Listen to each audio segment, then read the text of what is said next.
And hello everybody, welcome to the show. This is the Go Home Wrestling Show live on Twitch, YouTube, and Mixer. And for people listening to this later on, you're on iTunes, Stitcher, Google Podcast, and SoundCloud. Thank you for downloading this episode. We got a lot to cover. Raw, SmackDown, and the WWE US Cup. I mean World Cup. And then we're gonna talk about how we went back in time, 20 years to be exact, with what's going on, with the whole DX angle with the Brothers of Destruction. Anyways, I'm EJ. Alongside with me, above me, is Mad Griff. And, well, you okay there? Knocking printers off the desk, apparently. Oh, yeah, you can't do that. All right, well, everyone's in here. IWA, welcome. YouTuber William, of course, everyone else that pops in. Thank you so much for tuning in live. And again, if you can't catch us live, you can download the episode. We'll have it ready for you on Monday on iTunes, Google Podcast, and I already said it, SoundCloud, and then, of course, Stitcher. But I just want to make sure for the people that don't, that are coming in here, can't stay too long, you can catch the rest of the show on there. All right, and, oh, yeah, let me remind you, TWN, we are a part of the Twitch Wrestling Network, and Matt Griff already hit the command. They're, everyone that's a part of the Twitch Wrestling Network, make sure to give these guys a follow. If you're not, please do. If you're a fan of WWE 2K19 Universe Mode, or you even want to be a part of it, join these guys, follow them, be a part of the community. All right. Well, now that we got that out of the way, well, here we go. It's, we're coming up on, the final shows before, this is the second from the final show of not only Evolution, but then we're coming up on Saudi Arabia, the Crown Jewel. And again, there's still, we discussed this a little bit last week, and I kind of talked about it on the pop-up yesterday, of whether or not this is really going to happen. And you found out the news yesterday that they suspended the sale of tickets of Crown Jewel. So at this point, we don't know if it's going to happen. They're going to plan for it. And here's the other thing I realized is that they're going to be in UK the very next night for Monday Night Raw, or for that Monday. So there's a possibility they might just move it there. And, right. And would it be a good thing? Yeah, probably not now, because it'd be 3 p.m. instead of noon, because I think there is a little bit of a difference in time. I think they're 8 hours ahead, as the UK's, that's right, and UK's 5. But nonetheless, let's get right into it. It is the Raw Weekend Review, ladies and gentlemen. Here, click the wrong thing there.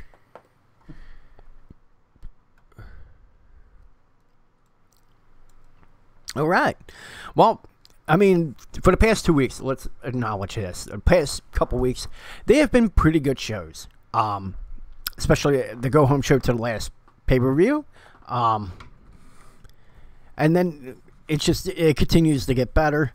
But the one thing that we notice is that the common theme of the show is, of course, Ziggler, McIntyre, and Strowman against the Shield. And at this point, and they start to show off with them with the promo, and it's the same crap they said the week before. I don't even know if we should even address it. But of course, they went on how they're good and what they've done to the Shield, and you know, they beat them, but the week, you know, the very next night they lost, or a couple nights later they lost. Then, of course, the Shield comes out, say their side, and it was like it was the same routine crap they've been doing for the last few weeks. But difference is this time Rollins says McIntyre and him have they were doing the match for the qualifying for the WWE World Cup right then and there. But and I know this has been a common theme, but I want to get your opinion on this. Isn't this just getting really overplayed at this point? Are we kind of just done with the whole angle of them three against the Shield? Absolutely. I mean, we're probably going to get into some of this a little bit later on as well, but yeah, I didn't have a problem with them having the pay-per-view match. I didn't have a problem with them going to it the next night. Mm-hmm. But guys, we got to get off the repetition. We got to find new ways to twist this up, or however you want to work it. We can't run the same storyline into the ground week after week and expect your ratings to stay up. I mean, I'm going to be honest. I about decided to turn off Raw as soon as this started. Really? It was that boring to me. At least it gave me an early chance to go get my snacks and stuff. Yeah, the repetition is rather annoying, and we've discussed this on numerous topics as far as that. In the topic of repetition, is that the filler crap that they use that is useless, where they could use that time for like better matches, like Jinder Mahal going up against Apollo Crews. There you go. That's just one example. And then you can have like those matches with Jinder Mahal, and then you realize about a month down the road, like this guy's won 5 in a row. Let's give him a shot at the IC title. Like there's ways you could, change it up as far as the filler, but this is the main part of the show. The show is based around these 6 guys, and not only that, you have them doing double duty that night in a 6-man tag for the 3rd time. So I get what you're saying. Yeah, the first time was good. Second time was just as good. And again, undeniably, they have a lot of chemistry together. And you see it in the ring. But it is beyond... It's too repetitious at this point. They got to go on with something. And I think for what happened at the end, which we'll get into later, I think it might finally end. But it might not. This is the creative on Raw. So let's go right into the first match that we were going to cover. All right, and that was the Rollins and McIntyre match. The winner of this goes on to the WWE World Cup. I'm sorry, if you could call it that. Yeah, the winner of that goes on, and they will compete in the tournament at Crown Jewel, wherever the hell that's going to be. And of course, this is. I mean, to me, it was maybe the second best of the series matches. One thing we know for sure, but you got Rollins and McIntyre in the ring together. It's gold. It's money. They got great chemistry. A couple of matches stole the show. This one might have. Yeah, I would say this one kind of stole the show compared to the other matches on Raw. But to me, it wasn't their best one. But that is what I felt about that. How did you feel about that match, Griff? We're going to be pretty much on the same lines here. To be honest, my notes... You just brought it up about their chemistry. On my notes, I put there's such a great chemistry between these two. It's completely off the chart. Oh, it is. And every time they're in the ring, they prove why they're arguably 2 of the very best there is throughout the industry. I mean, Seth Rollins is phenomenal. McIntyre, me and you have been marked for the guy since he came back and got moved up to the main roster. Definitely have been. I enjoyed the match. I thought it was great back and forth. It kept me entertained. And I needed something after that opening segment to kind of get me back into the show. And that one actually did it. I get that, too. But I don't want this to get repetitious, too. I think they should put that on the back burner. And I hope they do with this. And they focus with Strowman. And for what I see, I think it's going to be Strowman and McIntyre. That's what we're seeing for what happened at the end of the show. And again, for the people, the spoiler alert, yes, that's what happens. They turned on each other, but I think that's where they're going to go with it. And I hope they do, because I don't want to see another Rollins McIntyre get that hammered right into the ground and kill it. Because there's a lot of, a lot they could do with it. I mean, they just scratched the surface of what they can do together. Don't run into the ground hardcore. Don't do it. And I have a feeling they're going to continue. I just hope not.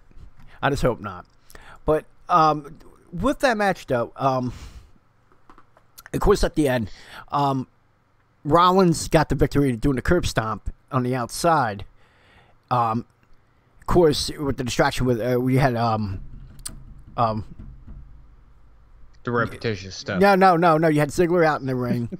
I'm sorry, I brain farted. The Ziggler out in the ring, it was a clusterfuck as it was, but the ending is that McIntyre got counted out. Now, we've been saying this all along, is that Ziggler's been getting pinned. Everyone else has been taking falls, but what's the one guy that hasn't taken a fall during this whole time? McIntyre. So did you respect what creative did as far as not hurting McIntyre, but have him lose to Rollins for him to qualify for the tournament? Yes, And no, Why no? because I want to see him in the World Cup. That's the only reason I got a problem with it. Or the U.S. okay. Cup, whatever we want to call it. Okay, I thought you. So there's my issue with it. As for continuing the streak of him not tapping out, him never being pinned, I'm all for that until we see him go against somebody like we're probably going to have happen against Strowman. And it's just funny to me. Everything is setting up for this guy. And I go back to when he first came in as the little scrawny dude on SmackDown winning the Intercontinental title. Yep. Vince McMahon made the statement back then that this is a future world champ. We're seeing it now, and he will be the future world champ and somebody to maybe carry the company years to come. Would it be as a face, or do you think you'll eventually win the championship as a heel? I'm not going to spoil my answers for the end of the show. Okay, no problem, no problem. And you obviously think there's going to be a face turn for him. Dude, no matter what the guy does, he's a big, athletic guy, and he's big. And what he can do in the ring it's unbelievable. And you got a lot of guys in the WWE that can perform like cruiserweight moves. I mean, and then you got guys like outside of WWE, prime example, Brian Cage, but you got guys in the WWE, like the guy they just brought in NXT, Keith Lee. Look what that guy can do. At the size that he is, man, he's a big guy, and he's able to perform those type of moves. And you see the power McIntyre displays on a weekly basis with the set that, like the dudes are literally laying down, and he picks them up and suplexes them. And you can tell that's a lot of his strength more than them assisting him going along with the move. Hint, hint, you know, we know it's scripted, so you know there's some things they help him out with. But this one, you can see it's a lot of his power. But all right, we'll get into that because that's interesting that you said that, and we'll talk about that later on in the show. So let's go from the one qualifier to the second qualifier, which is Ambrose and Ziggler. And you know, in the previous weeks we discussed how we felt about Ambrose, and since his return, it's been pretty strong. We're just wondering if he's going to be the guy that's going to break from the Shield. You okay there? I got a fly attacking me. Oh, okay. All right. Only on live camera. Oh no, it's all good. Did you get him? Put that motherfucker through a table. Put him through a table. I'm sure he'll be back. I'm not the Dudley Boys. I can't do it. Oh, I can help you. Hold on. I'll take a flight down to where you are, and we'll take care of that right away. All right. Back to the show. Off the rails already. Yeah. Oh, that's usually how it is on this show. Ambrose and Ziggler. Ambrose dominated the match, which I thought was expected. You know, you're not going to kill the guy by having Ziggler. Don't get me wrong, Ziggler, great wrestler. But if you want to, you know, keep that, you know, the momentum going from Ambrose's return, you don't want to have a guy like Ziggler dominate. Prove it throughout this whole time with the 6-man angle, he's been proven to be the weak link, and for him to dominate wouldn't be good. But Ambrose dominated most of the match. But when it was looking towards the end, McIntyre came out to, you know, help only to be cut off by Seth Rollins. Rollins went to help Ambrose, and here you go, throwing his clues here if it could possibly happen. But here's the thing, they're too brazen with it, and we'll get into that. But when he helped Ambrose to his feet, he pushed Rollins. But the smart move they did right there was that Ambrose was not looking when he pushed him. So quickly, Corey Graves said, hey, he must not have seen it was him. They quickly covered it, like they went along with it, and I was like, that was actually a smart play. So I'll get your opinion on that in a second. And at the end, Ambrose went into the ring, rolled into the ring, just to be super kicked by Ziggler. Ziggler gets the win and qualifies for the World Cup. Again, World Cup. First of all, we'll go right into that. What did you think of the match, and what did you think of that push towards the end of the match? On the match itself, it was a really good match. I got to give credit to Ziggler. This guy can make anybody look good. He definitely is can. Spectacular in the ring. Mm-hmm.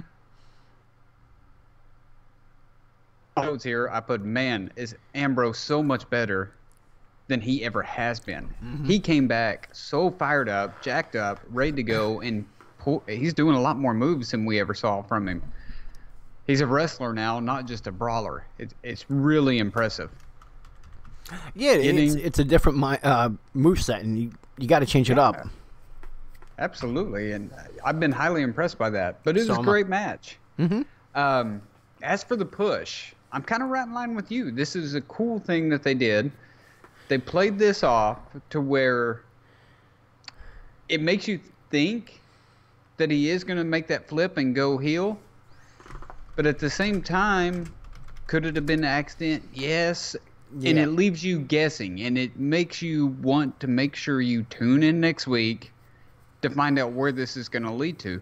So kudos to them. I think this was booked the right way with this push. And it leaves me wondering, because I honestly don't know which direction they're going to go on this. I've had the feelings from the get-go that Ambrose is going to make a turn. He's going to be that legitimate heel we've been searching for. And now they got me guessing on it and rethinking my strategy. So okay, if you're I like it. If you're rethinking, who do you think it's going to be? I still think it's going to be Ambrose. I'm staying with Reigns. I think it is. I'm staying with Reigns. Because just given by his partner in the Shield, Rollins, before he was over the way he is right now, and uber babyface, what was he before back in 2015? Or even before that, when he turned on the Shield, he was a heel, came out of that, and look where he's at today. Right. And we've been saying this all along. And it may be only a short-term thing, and eventually he'll make that turn back. I think it has to be done. We all think it has to be done. Us as fans want to see this happen and see him develop. And we said this even with Becky Lynch. If you're going to change, if they were to do that, change everything. Look, entrance, theme, everything. I'm still going by that, but you're still going with Ambrose, which is fine. I mean, maybe they could be brazen, make you think it's going to be someone different, and then, boom, it does happen. Only time will tell. All right, so I did have that question, and then it was, yeah, we did cover the other one. Never mind. All right, so you had the two matches for the qualifying match, and you had the big promo in the beginning, and of course, because it's based on these 6 guys, let's make Rollins, Ziggler, McIntyre, and Ambrose, all of them do double duty. Let's make them do double duty. That would be great for them.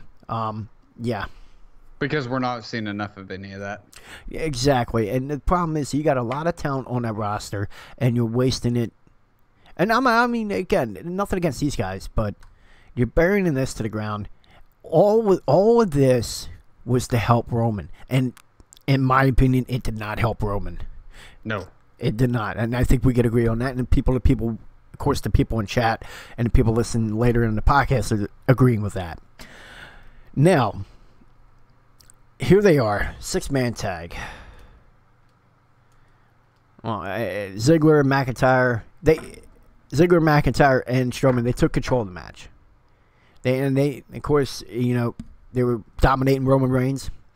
The distractions of McIntyre and Strowman tagging each other allowed Roman to get the hot tag to Rollins. Towards the end, there was a near fall where Ziggler hit Ambrose with the zigzag, which I thought was going to be the finish, because it was already over the time. So I kind of fooled you though. But at one point, McIntyre accidentally hit Strowman with the Claymore. After the accident, he was speared by Reigns, setting Ziggler up to be a triple powerbomb by the Shield for the win. And then afterwards, another thing here, which I'm shocked, Strowman hit the show off with the running power slam, only to take another Claymore from McIntyre, who walked out to the stage alone to end the show. Man, what did you think of that finish? It was a big shock. We knew this was coming. The writing's been on the wall for about 2 weeks now. Yeah. But what I found funny about this is, being WWE, I thought they were going to go back on what they did a month ago and turn Strowman back face. From what I'm seeing, and I find this hard to believe because McIntyre is such a good heel, I actually see McIntyre coming out as the face in this deal. I think he's going to end up ditching both Ziggler and Strowman and become the face out of this. And this could be a fun feud. I'm actually really excited for this. McIntyre against Strowman.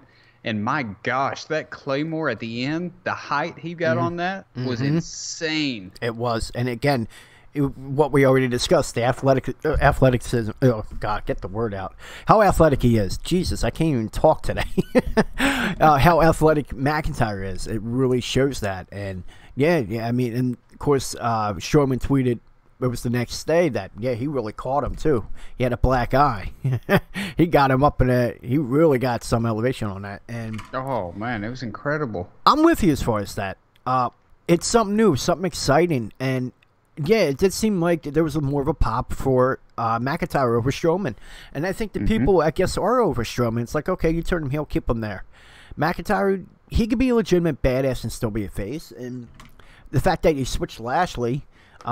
it's like, okay, we'll exchange that. We can put him over, and all along you thought it was, Ziggler like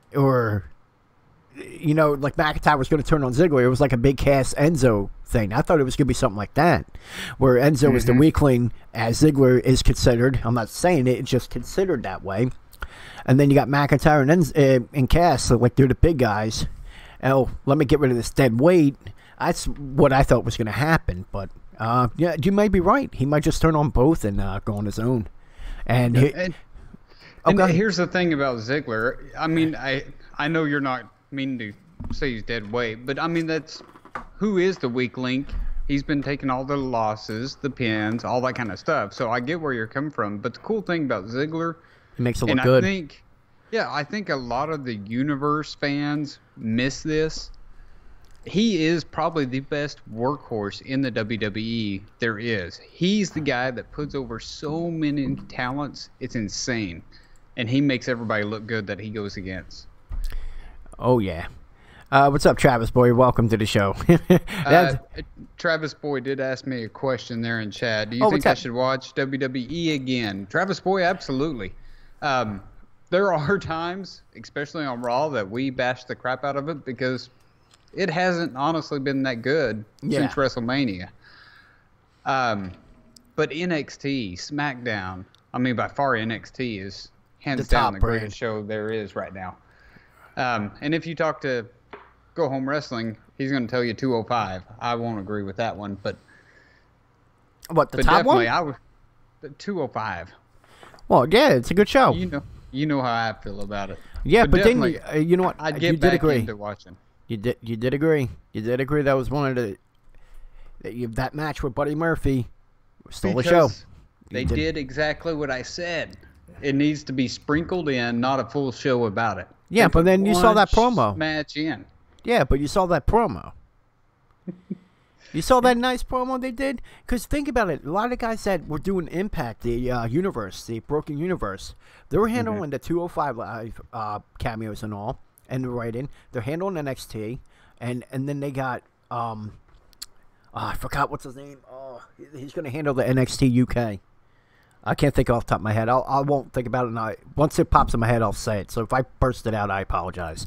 But I mean, oh God, the fact that they're a part of that, I think you're going to see more storyline, and that's the one thing you said was lacking on 205 Live. So yeah, I will watch it. Okay, I'll start watching WWE on Monday. Make sure you check it out. I mean, Raw, it has its good shows. The past 2 weeks were pretty good. This week they just focused on 6 guys the whole show, and I didn't like that. I mean, you got plenty of good talent on the Monday Night Raw roster that you didn't have to do that, especially guys doing double duty. But the one thing I tell people about when they're wanting to get back into wrestling or when they're wanting to start it, what are you more interested in? Are you more interested in entertainment or are you more interested in the wrestling side? Because if you're more interested in entertainment, great. Turn on Monday nights, watch Raw. If you're more interested in the wrestling side, I hope you can get WWE Network and tune into NXT because right now that is the money show.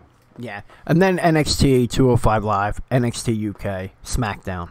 SmackDown has more wrestling. And given by the news, and we'll talk about this, I guess, later, you hear what Fox News is doing, right? No. They pretty much, telling, WWE, if you're going to put this on the network, they want them to change the format. None of this entertainment shit you see on Raw. They want legitimate pro wrestling. That is it. And I was like, you kind of do see that already on SmackDown, but I get what they're trying to do. Because it's under the Fox Sports banner on Fox. But you can't cut all the entertainment. I mean, No, you still gotta have your promos and stuff like that. But they're talking about that being 3 hours. Oh, Friday night? I don't know. That might be too much. Yeah, 3 hours is a whole big space to cover. Now, I don't know. If you do call up some talent from NXT, you do have the roster to pull it off. 3 hours might be, especially if you're sticking to straight wrestling promotion. Yeah. To where you're getting 20, 30-minute matches. It would actually make a lot more sense, and I could see it being 3 hours because I guarantee you I never complained about a 3-hour Monday Night Nitro. I do complain about a Monday Night Raw now. But you know what? Maybe, because going on and say, like SmackDown, maybe it is as good as it is because it's only 2 hours. They're not throwing filler shit. It's just basic.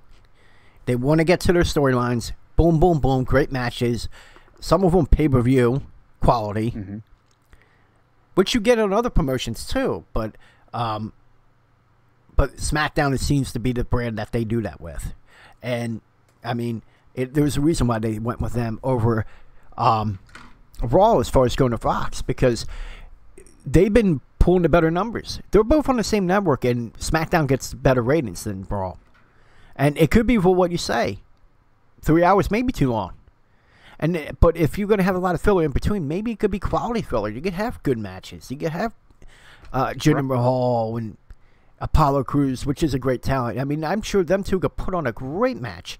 And then just, you could throw little mini storylines. Like you see they do with the Glorious and Gable. Oh, God. That with the Ascension. They throw that kind of stuff in, but not the same thing every week. I mean, have the Ascension go over and then have them beat the Revival. Have them beat this guy. It's like, do something other than what they're doing as filler. But go ahead. You had a point. I apologize.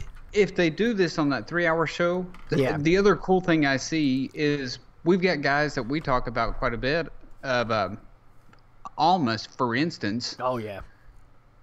That, okay, we got to have a filler match. That filler match could be a 10, 15-minute match. Mm-hmm. Give me Almas against, I don't know, Rusev, whatever it is. And I bet you they tear the house down in a short amount of time. Oh, yeah, and it was. And it's a sin because we were out the pretty good match, but we'll get into that later on the SmackDown review. Travis Boy, he says, so yeah, I'll start watching WWE on Hulu, which is good because they actually have NXT on Hulu. And with that, Monday Night Raw and SmackDown, they take all that filler crap and just throw the important stuff, which is the stuff we normally cover anyway. We cut that stuff out too because it's not worth covering. It's the same shit. One thing we realized, we kind of changed the format of the show where we used to cover everything. Now it's like, why are we covering this? It's the same shit every week, and we get depressed about it. By the end of the show, we're high energy, and next thing you know, we're like, yeah, and now we're on SmackDown, man. This happened. So, like, the energy is just taken out of the podcast when we just cover every single fucking thing. Because not everything's meant to be covered. What we cover now is the most important stuff. And speaking of which, now that we covered that 6-man crowd, we covered it yet again. But there was one thing I think probably stole the show, and it wasn't even a match. It was a promo. And we're going to play it right now. This is courtesy of WWE.com. To set it up real quick, it's the Bellas and Rousey. Rousey wants to know why. Why did the Bellas turn on her? And, of course, they give the explanation that, she tried to jump in the spotlight. She doesn't deserve what, meaning Ronda Rousey, deserves anything that she is getting right now. But before we play that clip, I know this seems a little rushed, that she was given the title pretty quick. But wasn't it a good thing for the WWE to give someone with a name like hers the title that quick? Knowing that possibly she only signed a 1-year deal. And there's a possibility that she will resign. But with that, was it a right move for them to push the others aside for the moment and put someone with a name like hers with the title? I'm sorry. No. Why?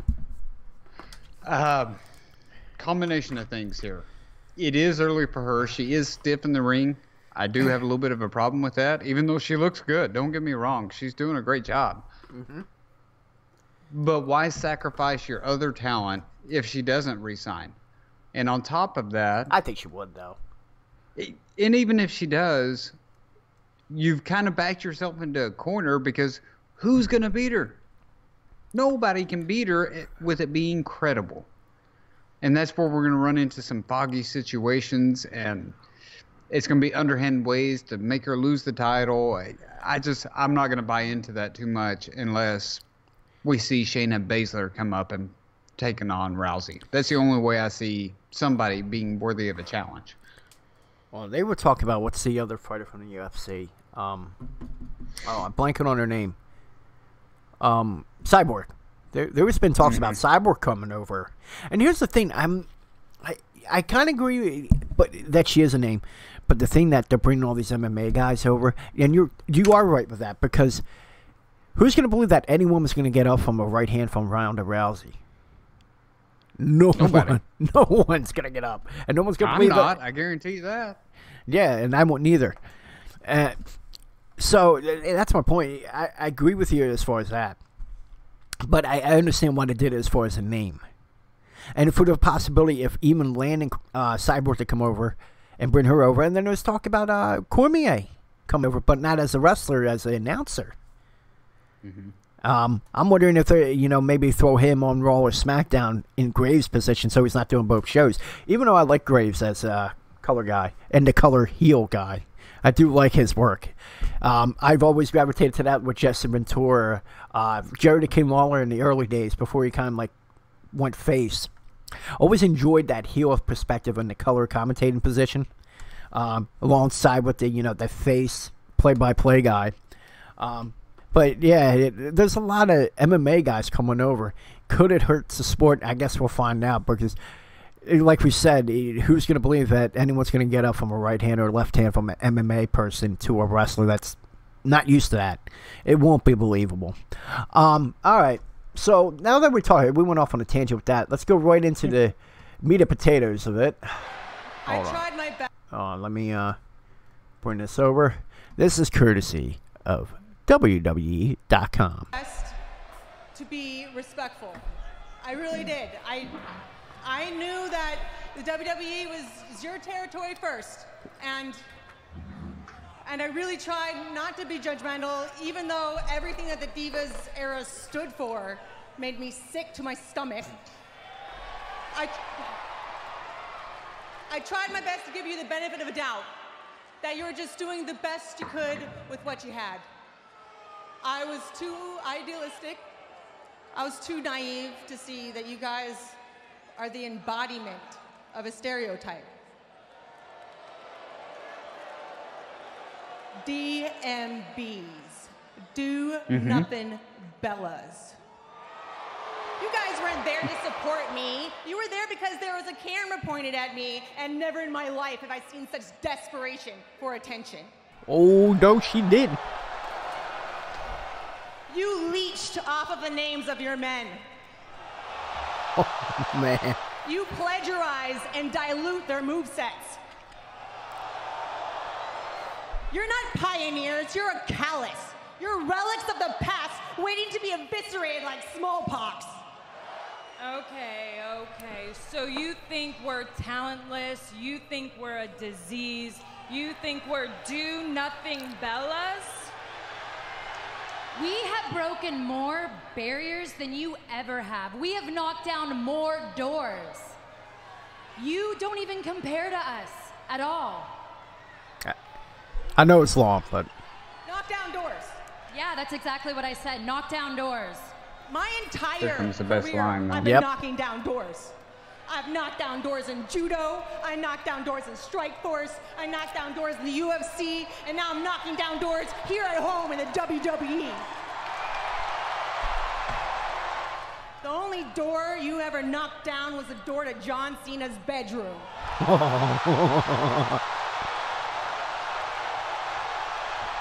And he eventually threw you out of that exact same door. And that was it. Man, oh man. I have to ask you this, my friend. I mean, we discussed this a little bit before, we went live with this podcast. What, if there was any doubt, I guess at this point it's pretty much out of the window that she could be good on the mic. What did you think of Ronda Rousey's mic skills now after this promo? Knocked it out of the park. I mean, oh, fuck. This was incredible. This is not at all what I was expecting to see. She does have a little bit of cleanup to do. I'm not going to jump through the hoops on her just yet. But she got into the character. Mm-hmm. She really seemed like she was gun shy at first, and then once everything started clicking, you could just see it on her face when she gained confidence. Oh, yeah. And man, did she light the Bellas up. I think the Bellas were standing up there even shocked at how well Rousey pulled off that promo. They may have caught lightning in a bottle with her now. Definitely. And this is what I said, a lot of people are going to come after her with that, oh, you don't deserve this, blah, blah, blah. But now you know that she can fire back. It's like, ooh, okay. Because she buried them. And again, I like the whole angle that she went with. You're the relics of the past. Because now this is the women's revolution. It's not the Divas era. Because that's what she is. Meaning the Bellas, that's what they are. That's people like Carmella. She seems a little diva-ish. It's just it's something they're trying to get rid of because now it's taken more seriously, and the fact that they have Ronda Rousey I guess that could be her angle, taking out the Divas, making it more competitive in the women's division by taking people like the Bellas out. But I did like that little angle that she went with that, and of course the personal attacks with the men, the looting their movesets, and of course, what you said, the line of the promo is when the only doors to knock down is John Cena's bedroom door, only to be kicked the F out. Brilliant promo by Ronda Rousey. And any doubt I had for her as far as being on the mic just went away pretty damn quick. Mm-hmm. There's still some work. And again, going along back to what you were saying, as far as you not agreeing with her being women's champion because she's still green. Mic skills, wrestling. She's getting better day by day, and I get to why you feel like it should go to someone that's already there, not someone that's still learning. But it was the name. But man, that she killed that promo. And in general, how fast is she learning? That's honestly what's impressed me the most is how quick she is picking everything up. Yes, she's still stiff in the ring. But every single time you see her, it got better. And including when she went after the security guards. The way she did the arm drag and brought them over was so much cleaner than what we've seen previously. She's working hard to figure things out. It's very impressive. And you are right there because she is a wrestling fan. She's not coming over like someone else that was a Universal Champion, just thought about it for money. No, she legitimately loves wrestling. She wants to do this, and I think it's going to be more than a one-year deal. She just probably signed on initially to see how it would go. That's probably why she only went with 1 year. But you're right with that. I mean, how quickly she's learning all this. But it reminds me of another wrestler that she debuted with that caught on pretty damn quick himself, too, 18 years ago. Almost 19 years ago, and that was Kurt Angle. Look how quick he developed. He went from, starting in November of 99, and then he got his first title right before WrestleMania, gaining the IC European, and before you know it, that October, he was world champion. And it was unheard of during that time that a man that would come in that early and not only was becoming a world champion, he was calling the matches. And for people that are not in the know is that they took control of the match. And there were some veterans, he was calling the matches over the veterans. They had that much confidence in him that he's like, okay, you call it. You call the match. And you're seeing that quick learning like Kurt Angle with Ronda Rousey. Very good point there.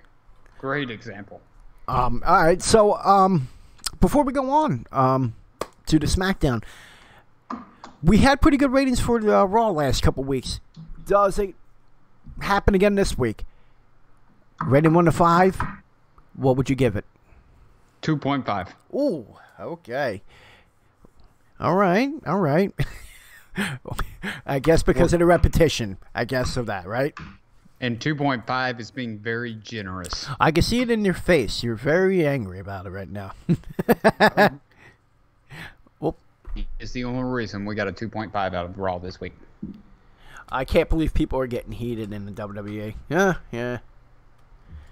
That's awesome. I love it. And you know what's funny is going back to that promo real quick, because he said that realism is the best stories to be told. When you throw real life stuff into a wrestling angle, it just makes it even better. All right. Believe it or not, I'm going to give it a 3. And just hear me out. Despite that it's repetitious with the 6 men, I mean, they did have a decent 6-man tag, but the 2 qualifying matches were really good. And that promo from Ronda Rousey, very entertaining. It perked me right up watching that. I was like, oh, damn, I don't need more coffee. I'm good. No more coffee for this guy, okay? That literally, it was like a shot of Viagra to my penis. Don't need any porno. I'm ready to go. Yeah, you know what? Let's try to keep it PG. I kind of ruined that, didn't I? Anyways, overall, I give it a 3. It was a pretty good show. Despite that, it could have been so much better. They got to just work on that filler stuff. Like I said, switch it up. You can have a series matches of one guy facing numerous and then give him a shot at the title. That's the way they used it. They kind of did it back in the day. I just don't get why they don't do that today. All right, so we're done with Raw. Let's go to SmackDown.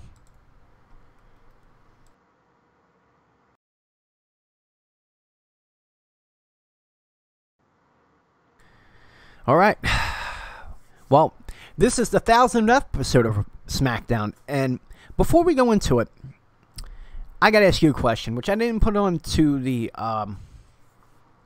prep sheet. At least I don't think I did.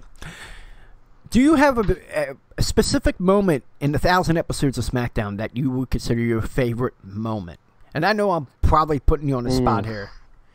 It might be, and if not, I'll give you my example if I can. Thank you, D-Nice. Okay. Welcome. I liked the tag team match back in 1999 with The Undertaker, Big Show, with The Rock and Mankind in the tag team Buried Alive match. And I know that was early on. It was like the first few months of that show. And you had a lot of good moments with Eddie Guerrero's celebration when he won the title. There was a lot of good moments. Like any Eddie Guerrero matches. You could go with the TLC match. With the 3 usual suspects along with Jericho and Benoit that took up the whole second hour of SmackDown. But to me, I always wondered, could they pull off a tag team Buried Alive match? And the first 3 months of the show, they pulled that off. It was one of my favorite matches on SmackDown. I hope if anything I put in there might have jogged a memory of something. I know I feel bad that I threw you on the spot here, but is there anything? And anyone in chat, do you have a favorite moment on SmackDown? Or we'll put it out right now. Gotcha. Okay, I think I'm ready for you. First of all, welcome in D-Nice. D-Nice, welcome. And my brother from another mother, Timmy Big Guns. Thank you for that raid, my friend. It's greatly appreciated. Yeah, we appreciate it. Thank you, man. Favorite SmackDown moment? I was sitting here thinking back while you're talking. Yeah. Eddie Guerrero and Rey Mysterio, the whole storyline of Eddie taking over, being the dad to Rey's kid. Oh, God. That was such good writing then, and I enjoyed that entire rivalry so much.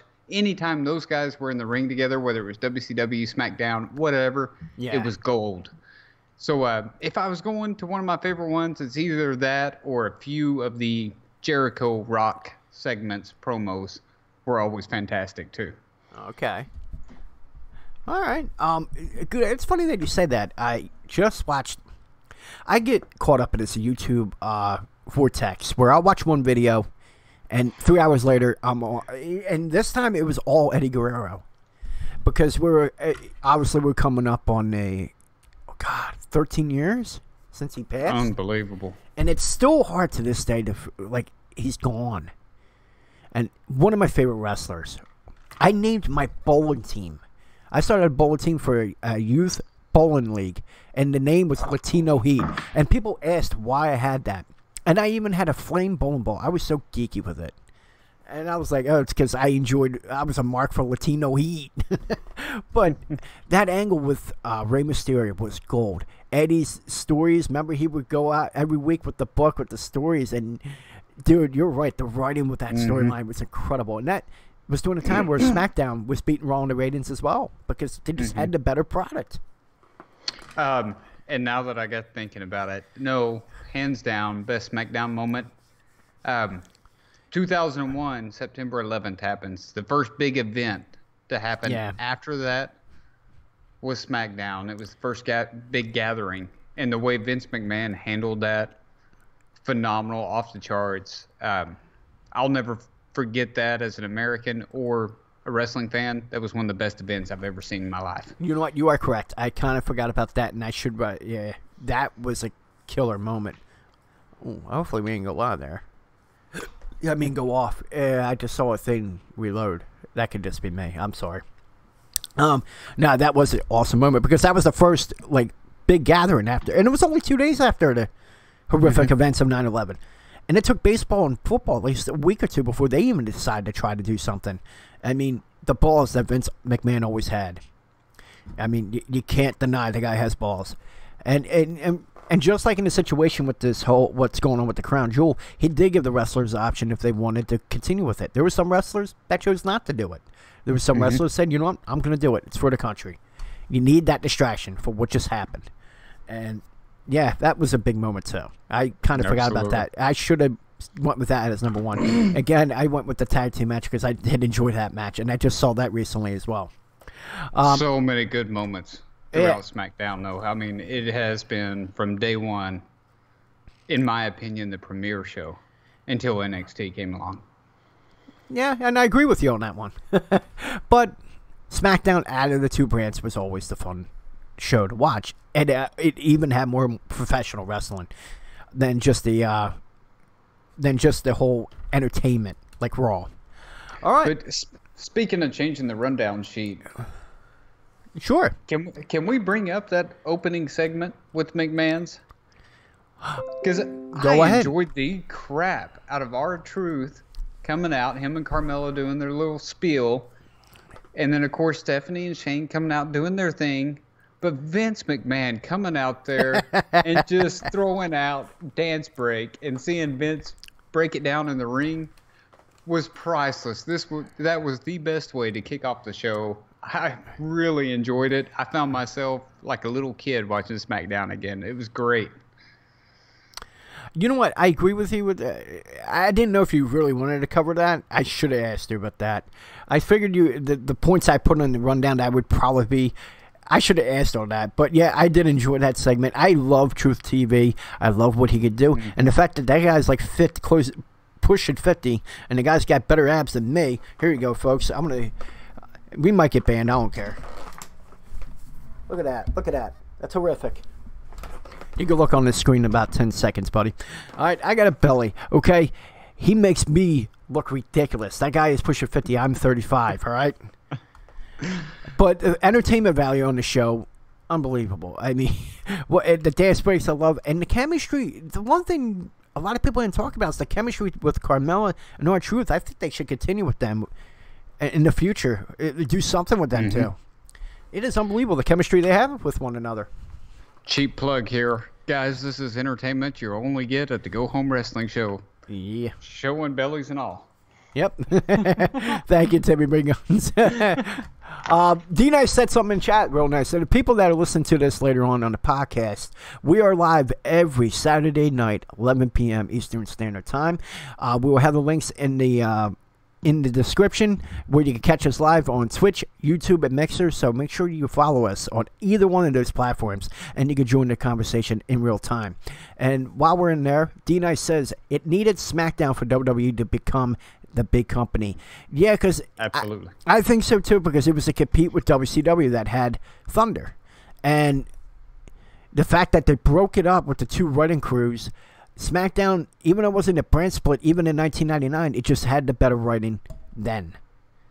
And yeah, Brian Quartz, and then you had Bruce Pritchard that took care of Raw. Believe it or not, you had Paul Heyman, even early on in 99, throw in a little bit here, and I forgot there was a couple names that who gives a fuck now because they weren't big.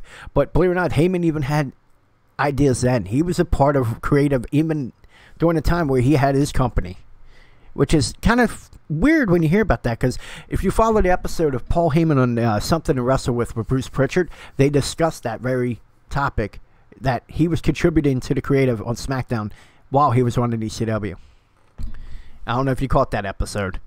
Yep. But yeah, that and you know what? It's funny to me, Big Guns. WCW versus NWO. Believe it or not, that was the initial thing they were going to do with their brand split. One side, Nitro would have been WCW. NWO would have been Thunder. That was their initial plan, but it backfired because the NWO got too quick, just as quick as the 6-man angle going on Raw right now. It got rolled pretty quick. All right, so is there anything you want to add on about the opening segment? I agree with you. Vince McMahon definitely got the skills to dance. He's better than me, that's for sure. No, and it was a stupid segment. I mean, it was meant for entertainment. I get what you're saying. But it was just fun, and seeing that side of Vince McMahon, and oh my God, the cheers he got when he came out, holy crap. More than just that, they were singing a song too. No chance. It was insane. No. So I was, as much crap as we talk, we're ready for Triple H to take over, to do the booking and all this stuff.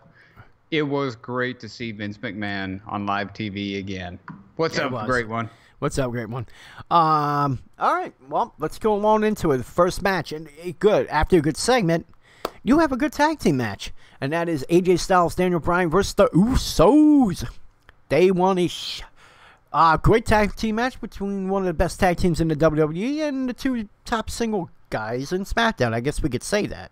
Of course, a miscommunication led to Styles colliding with his partner, and Usos delivering a wicked double super kick for the upset win. I got to ask you right away here, what did you think of that match? Fantastic match. How could it not be with that much talent in the ring? The Usos have proven themselves time and time again, arguably the best tag team on the main roster right now. I'm with you on that. In the WWE. But on the main roster, arguably the best team. And then we got Daniel Bryan and, in my opinion, the best wrestler in the world, AJ Styles. So it was a great match, great back and forth. Did you notice a single botch? I don't think I saw a single botch in this match. No. And you know That's what? how good these guys are. And again, Daniel Bryan, and I understand he's just get back. There's been almost every match he's been involved, there's been kind of some sort of mess up, and it's no fault to him. He took a few years off. You got to expect the guy to give him time to, get it all together again. He wasn't like Shawn Michaels. Shawn Michaels was able to get at that, and that is the difference between him and Shawn Michaels, which is kind of funny because that's who taught Daniel Bryan. But nonetheless, no, there wasn't a single botch in that match. It was incredible. Great way to start off the show after a great entertainment promo, I guess you would say, or segment.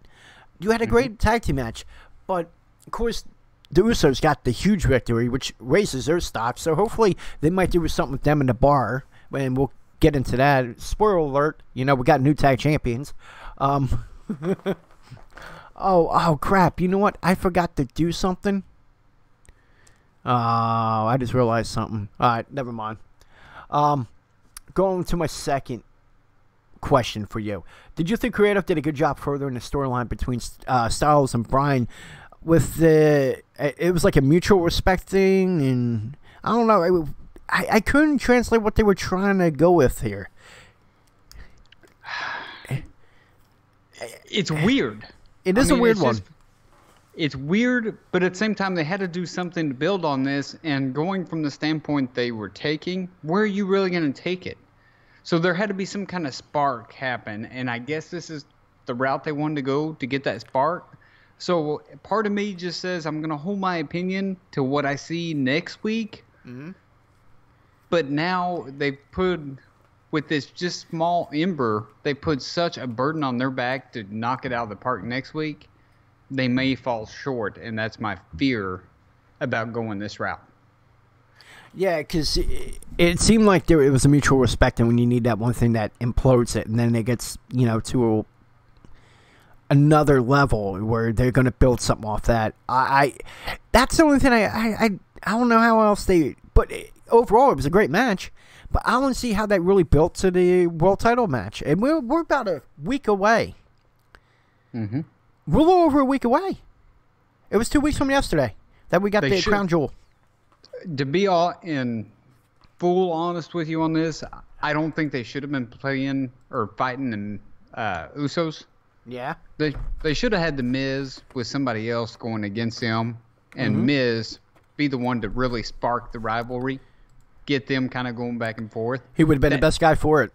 Exactly. That's your promo guy right there. And why that wasn't used, bringing the Miz into it, because I don't know if you're thinking like I am, somehow the Miz is going to get involved in this match.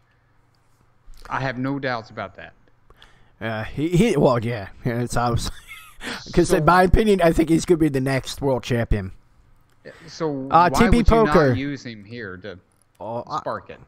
TP Poker, he says, hello and good evening. May I ask a question? Sure. Go ahead. Absolutely. Yeah, you can ask any question. Yeah, I have a feeling he's going to be the next world champion. Obviously, he's going to get involved in some kind of way with trying to stir the shit up between them two, along with trying to take advantage. Eventually, his goal becoming world champion. And as a great heel, it should be him. One of the top heels, if not. I don't know. Until a certain man from the NXT comes up, I will say, as far as the main roster, I can't see anyone better. Do you? No, I mean, I think we're both on the same board here. I've got Miz ranked number 1 and Tommaso Ciampa number 2 right now. Yeah, and like I said, until he gets called up to the main roster, I will go with the Miz. I don't like the fact that they put a theme song on him, but I guess we could save that for a pop-up show where I just get angry about why they just fucked his character up in a way. I don't know. I love it. I don't like it. I love him coming out to the booths. And a lot of people are like, oh, that's forced. No, because he does things that pisses people off. He's a classic freaking heel. And if that guy ever goes face, what the hell? I think you just had a fly go across the screen there, bro. Yep. Attacking the flies. All right. I'm sorry. My ADD just got the best of me. And there it is. Oh, hello. Hello, little fly. Hello. I named him Fred. He's my new friend. Oh, okay. Hi, Fred.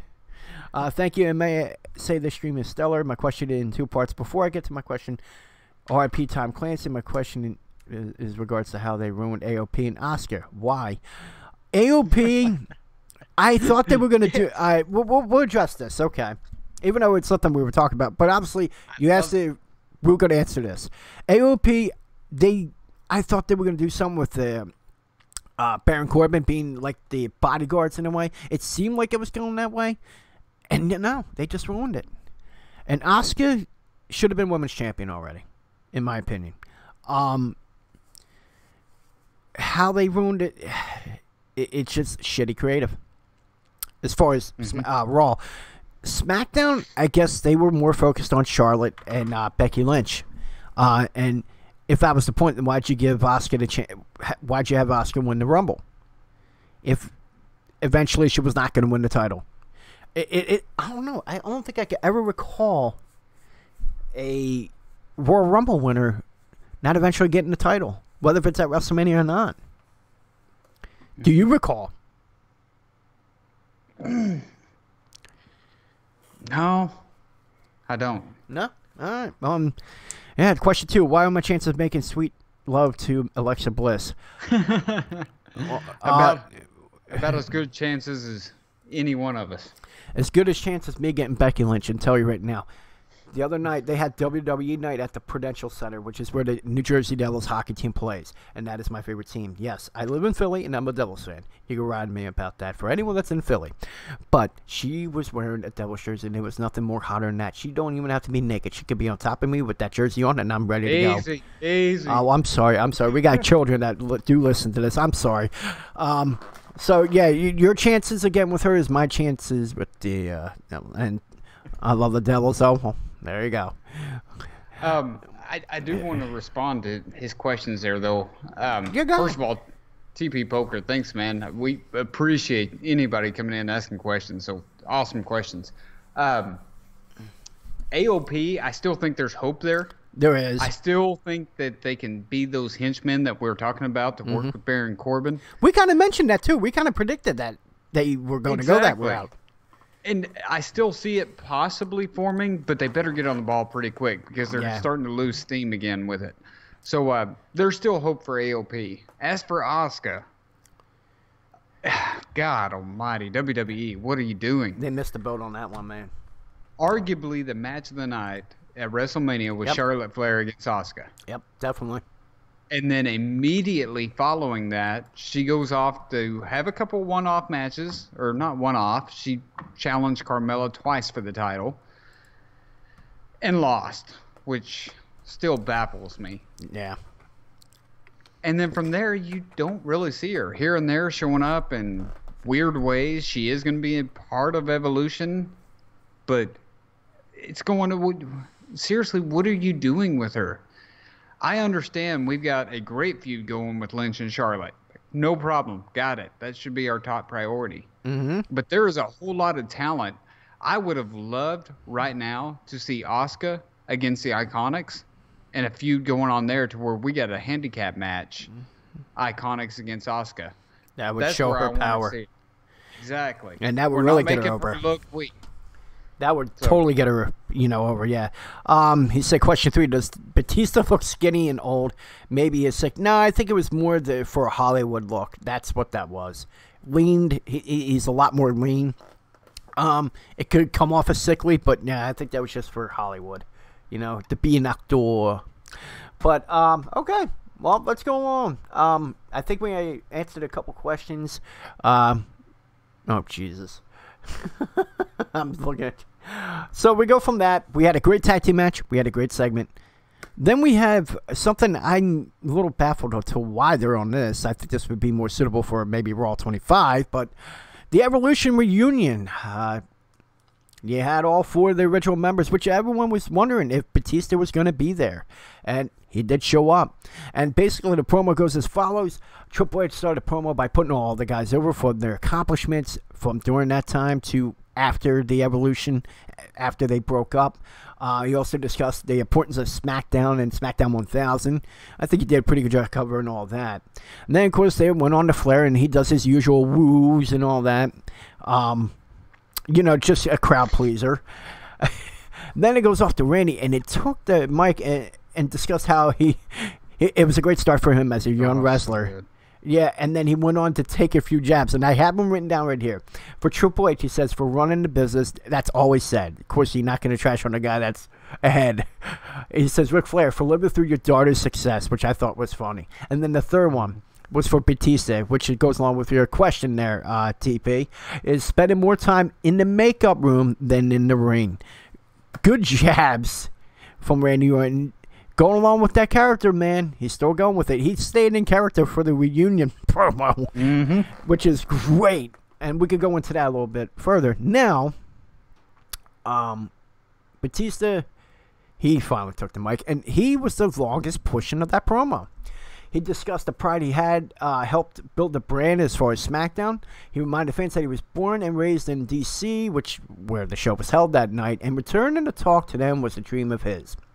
He wanted to return for the fans because no matter whether they cheered or booed him, he appreciated every one of them, and he wanted to entertain them. And as he put over the specialness of Evolution, it was a special group of wrestlers. Now, let's go right into this. I'm going to play a clip. This is also courtesy of WWE.com. Hold on. I think this is it. The game. Oh, I should do this, and I realized I didn't do that for the last one. I'm sorry, buddy. Let me put so you can hear the sound. That would help, wouldn't it? You could absolutely. Oh, I'm sorry, buddy. You can whoop my ass later, okay? All right. Let me get the clip again, and here we go. It's about a minute long. 14-time world champion. This man has single-handedly changed this business. He runs this business. This man is this business. Facts. 14-time world champion. There is nothing that this man hasn't done in this business except beat me.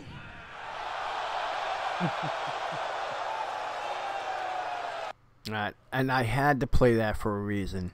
Geez, I wonder when they're gonna do that match. I mean, you go obviously probably have your Undertaker and HBK that same night. Can we say WrestleMania in New York? Yep. And what a way for a guy to beat a man that he's never beaten than a rematch at WrestleMania, because the first time they met at a WrestleMania was 2005 when Batista beat him for the World Heavyweight Championship, and him meaning Triple H. Pronouns, pal. So, what did you think of the promo, the promo altogether? And then the follow-up question to that, and you got it all together, is what did you think of that one line from Batista? And you can even go in with Randy Orton too, because I knew you had something there. First of all, I get where you're coming from, that they weren't ever really on SmackDown. They did make a couple appearances, but I had no problem with them being on SmackDown. The whole reason to bring them in was to bring eyes to the product, which, great idea to bring Evolution in. The only way you're going to hit bigger is if you brought NWO. Yeah. So I really didn't have a problem there. Mm-hmm. Getting into the promo side, Ric Flair is Ric Flair. Triple H always cuts good promos. Randy Orton, man, I had fun with this one. His little zingers were really good, but it carried into this persona he's kind of going to now. Yep. But you also saw the hints of the persona he was when he first started with Evolution. That cocky, arrogant prick. I mean, that's what he was. Yeah, so I loved it. Man, he just sold that so well. I was highly impressed with. I was probably more impressed with Orton during this whole series than I was anybody else. He just played the part like I remember during the great glory days of Evolution. Batista comes on. Okay, go ahead. Oh, no, go ahead. No. You're fine. Go ahead. I thought you were done because you had that long pause. I'm like, okay. My bad. Go ahead. Then Batista comes along, and I've never shied away from this. I'm not a big Batista fan. Never was. He did, the way he spoke, obviously really resonated with that crowd because they were in his hometown. Yeah, that's the reason he got over. But even with me, I found myself drawn into what he was saying. He was actually doing a great job selling this. And at first, I thought he was basically saying, this is it for me, goodbye, blah, blah, blah, blah, blah. Yeah. And then he puts out the line, but you've never beaten me. Which I was shocked that he kind of went there. And I knew there was rumor mills going around that this might happen, but I wasn't expecting it on SmackDown 1000. So I was honestly blown away, and just like you brought up, first thing that popped in my head was we have our first WrestleMania match. Yep. And they kind of did that before with The Rock and John Cena, and they kind of rode that for a year. Now, we're at least 6 months away before WrestleMania. I'm sure they could do things to sprinkle it in during the time, but until then, here's the thing. We know Triple H is in good shape. You saw that back at the match with The Undertaker recently. Batista obviously looking pretty lean. Maybe still in great shape. Looks like he's in good shape. But let's be honest, he was a stiff wrestler anyway to begin with. As far as being a strong wrestler, he wasn't exactly that. But he did put on good matches with Triple H. But Triple H never getting out on top. Are you at least excited for it, though, if they were to go that way at WrestleMania?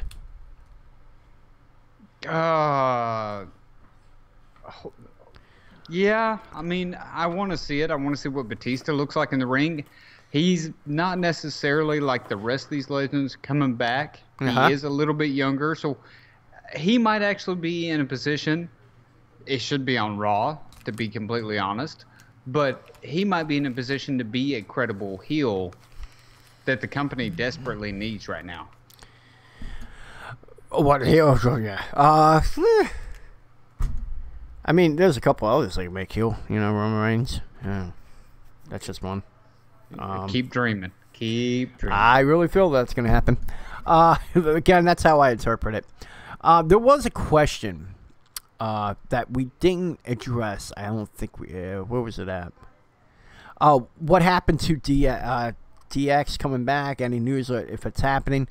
D-Nice, that is going to happen. Apparently, there's going to be a match. I don't know If the pay-per-view if the pay-per-view happens, because they apparently canceled the sale of the tickets. They put it for November 2nd, which is the day of the event. How are you going to sell out a 20,000 seat stadium the day of the event? So it only leads to me to believe is that it may be postponed. I guess we'll find out. DP Poker says, is it me or Rey Mysterio's return a who the hell cares moment? We'll get into that as we discuss that, because we're coming up on that. All right, so is there anything else to add to the Evolution promo? And if not, we'll move on. I think we pretty much got it covered. We both see it going in the same direction, so we're good. Okay. All right, here we go. Reigns sells too much merch to turn heel. Yeah, as we know, heels do sell merch, too. That's where WWE fucks up with their heels. All right, so moving along. Now, then we're going to play our final clip of the evening. And I don't know if you guys are liking this or disliking it. Be honest. Put it in the comments section of YouTube if you think we're kind of going too much with that. But it's important. I think it's better to, replay. And we can't get in trouble because we're adding criticism to it. Hold on. What's up? Okay. We're adding criticism to it. What, you want to be on stream? Yeah, we say hi. All right, you can say hi real quick. Go ahead. Hi. All right. Hello. That's my niece and her boyfriend. Huh? What are you playing? No, we ain't playing. We're talking wrestling. All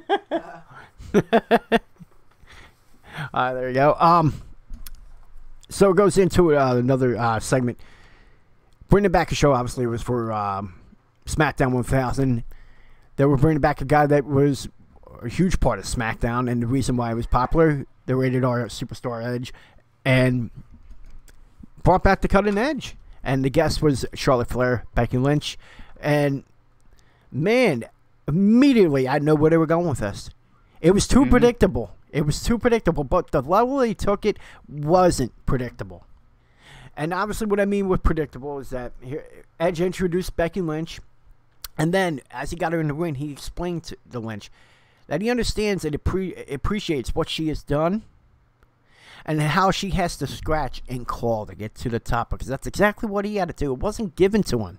He had to work hard for it. Unlike John Cena and people like Charlotte Flair, they kind of have that privilege where things are handed to them, as they had to work scratch and claw to get to the top.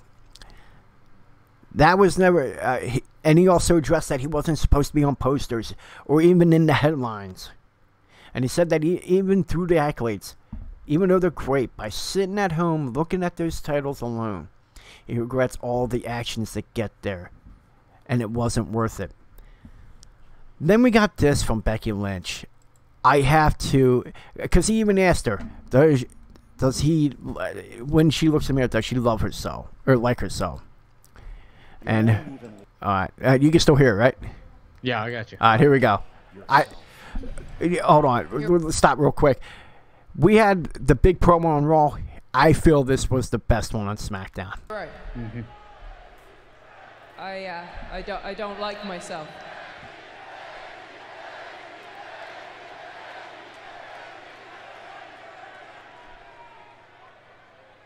I love myself. Now stop being so condescending to the champ and get out of my ring.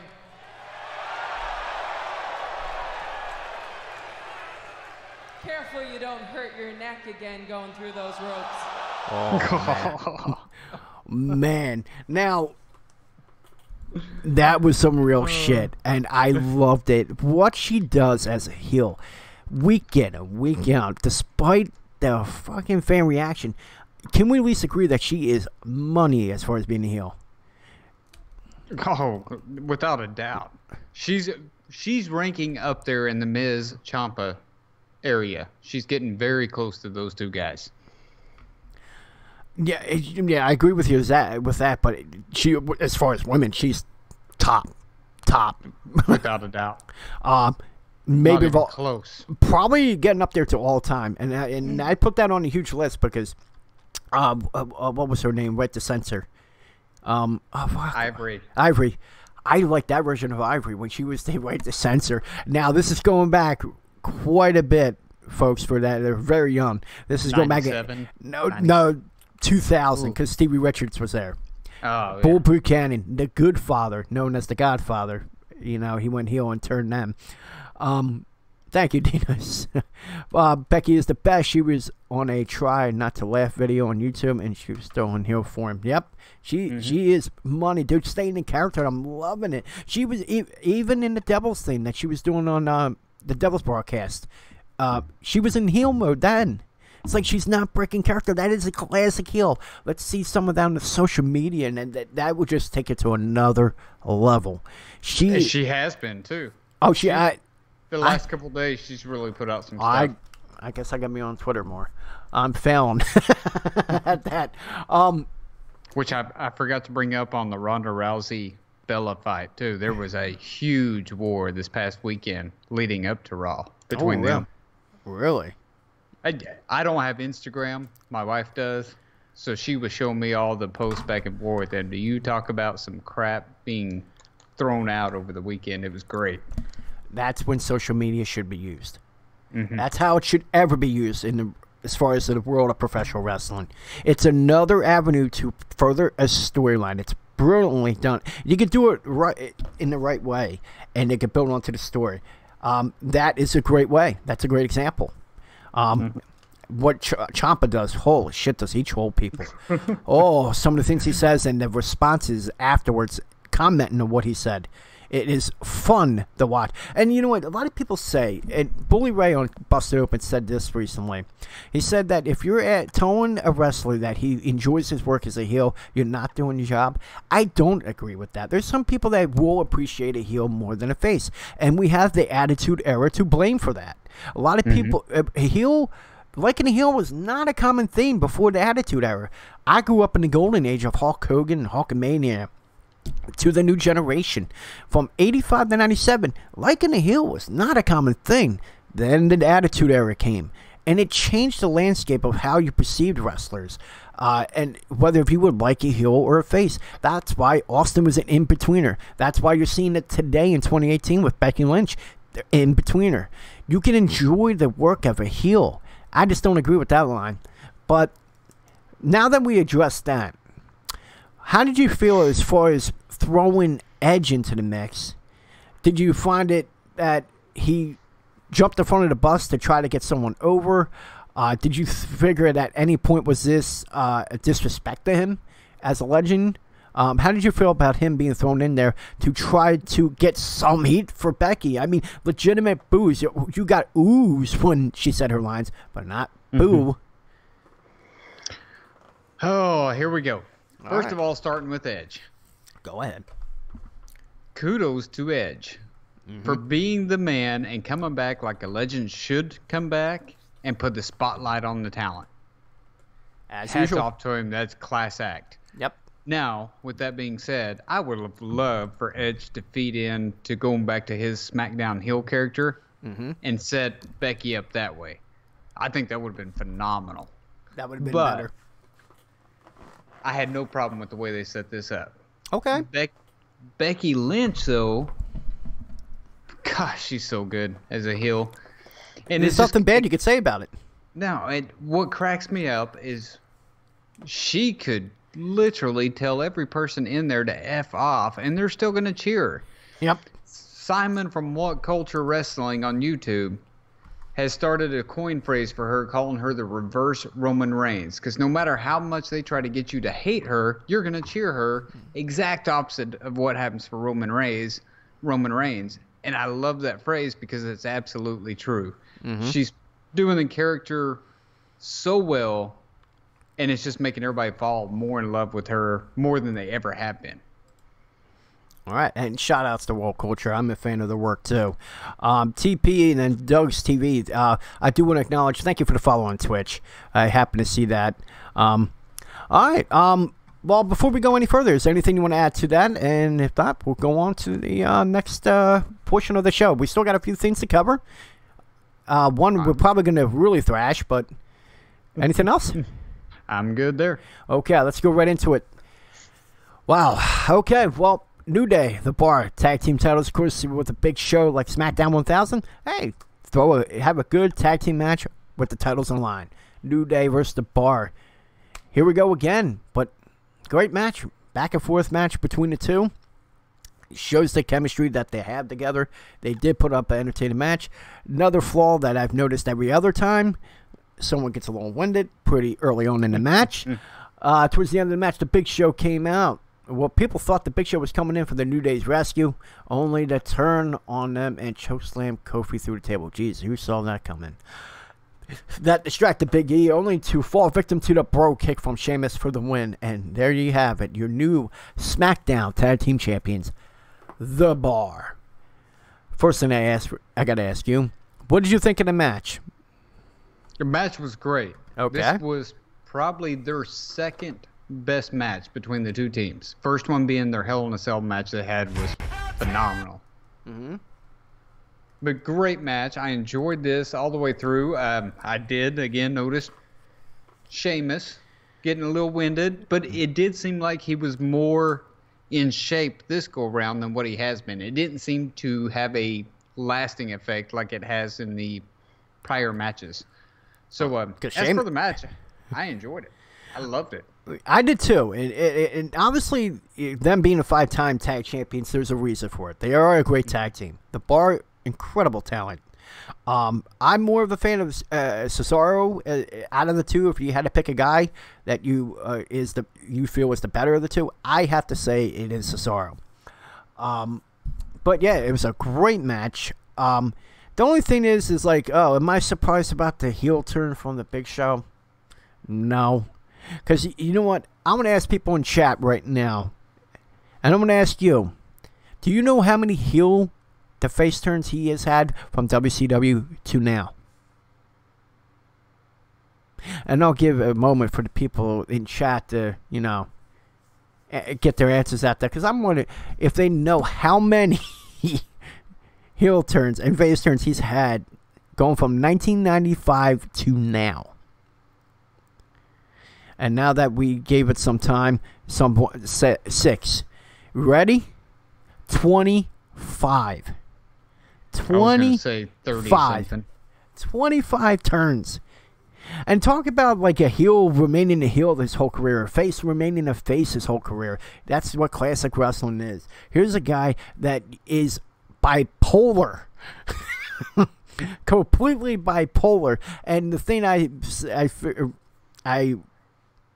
recognize that I fucked up on, I forgot to put up the video, but it was a 3-minute video, and I think we had enough time when we had clips. Maybe we could do a video for our YouTube channel, which you can click the link below and subscribe. We'll do a video as far as that, and we can discuss that in long form about the 25 heel turns from the Big Show. But again, it wasn't surprising at all. Now, was this the right team, though, you felt, to pretty much win the tag titles, so? That was the one question I had for you. Because you have a lot of talent that you're not even using. Was there anyone that's more worthy enough than the Bar at this point to take the tag titles off them? No. No? Now that the Bludgeon Brothers are gone, that is the team that it has to be. I do think it was too soon. That's what I was shocked by, that they actually came out. But no, this is the right team. I'm not going to crucify WWE for this one. I think it was the right team, but way too soon. But I think also, I don't think it was in the plans for obviously the New Day to come out on top with the titles. I think they were just a transition to eventually, I think the Bar was going to get it. I think it was leaning towards that way anyway, but then they had to go with, because it was pretty much the match after the tournament where they lost their chances. What pay-per-view was that? It was SummerSlam, wasn't it? I think so. Yeah. I can't remember for sure. Either that or Extreme Hell in a Cell. One of those pay-per-views, they had their shot, and then, I think it was Hell in a Cell. I want to say Hell in a Cell. But they had their shot, and then, of course, they won it. They only had it for a little over a month. So, either way, I was shocked that they came out on top of that match. Very surprising, but I was not surprised by the heel turn. Like, Jesus Christ, how many times are you going to do it? Cruz, what's up, buddy? All right, here we go. Let's go into it. We're done with the tag team match, and here we are, the two, quote-unquote, if you want to call it World Cup qualifiers. Here's your chance to actually make it a World Cup. Is it going to happen? We'll find out. First one is a joke of a match. The Miz versus Rusev. It was hardly a match. Of course, Miz wins by a distraction from Made in English. Further in that storyline, which wasn't much, but it kept it alive. You had to have some sort of appearance by Made in English. Nonetheless, costing him again any chance of winning the match. Can we even say anything with that? Do you want to know what my notes say? Oh, go ahead. I want to hear it. Boo. That's all I got. Yeah, I think something went a little too long for that to be so short. That's my opinion on that. All right. Well, Miz goes on. He's in the tournament. And, yeah, as of right now, there are 7 U.S.-born World Cup qualifiers. Here's another chance. Now, a lot of people are saying, this is how stupid people are. They didn't realize Rey Mysterio was actually U.S.-born. Everyone's like, oh, now we got a chance. You're going to have a Japanese wrestler and a Mexican. No, the guy is a Mexican descent. He's actually from California, which he's a U.S.-born citizen. Yeah. So here's your chance. What's the name of his finisher? Isn't it 619? Yeah, I know. Look up the area code, people. Oh, At God. San Diego. Oh, people are fucking stupid on social media. That's why I kind of try not to get into it too much, because you see things, whether it's political, wrestling, sports, there's a lot of dumb shit on social media. They just don't fact check. They don't look into it. But here we go. Here's your chance. Can that 8th spot be a guy that's not from the U.S.? Shinsuke Nakamura, United States champion, going up against Rey Mysterio. The return after 4 years. The prominent son has come home to the WWE. And here we go. Going into the match, Mysterio took control of the match for a good portion of it, which was shocking. Nakamura had his spots, but it was mostly dominated by Mysterio, and which isn't bad for a guy coming back. Of course, Nakamura overcame the fast-paced attacks from Mysterio and he got control of the match. And after his second attempt at the Kinshasa, Mysterio countered and threw away Nakamura to the ropes, hitting the 619 and the springboard splash to get the win. Now, we'll get the first question I was going to ask you. I'm going to save that for last. First things first. What do you think of the match? And second, to go along with that, is how did you feel about Mysterio's performance? Let me remind you, 43 years old. And to me, no signs of slowing down, at least in my eyes. How did you feel about the match and his performance? Let's see here. I'm reading my notes.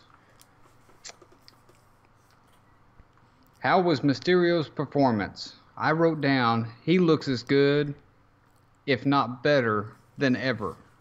He looked phenomenal in this match. I was highly impressed with Mysterio, and I saw some new stuff from him, which kind of surprised me. I saw a little bit of a power game to him, which is weird, but there was a little bit there. The match, in a way, did fall short, though.